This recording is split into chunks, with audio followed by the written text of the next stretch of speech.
Anthropic 呢刚刚发布了一个让设计圈炸锅的产品，是什么呢？那就是 Cloud Decide， 它能够通过对话直接帮你做出专业的 UI 设计、原型图、PPT、营销素材。你没听错，说句话就能做设计。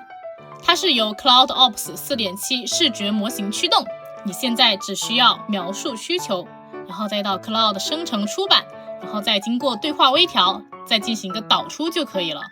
全程呢不用碰 Figma， 不用等设计师排期。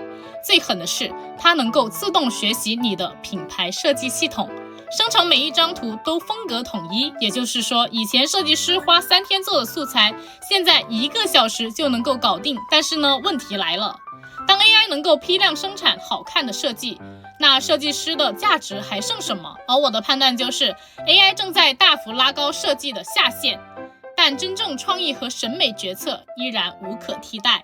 不过有一点可以确定的是，会用 AI 的设计师正在淘汰不会用的。Cloud Design 呢，目前对 Pro、Max、Team 还有企业版本开放。觉得有用呢，就点点关注，点个赞。下期呢，我们一起来看其他 AI 的工具。我们下期见啦！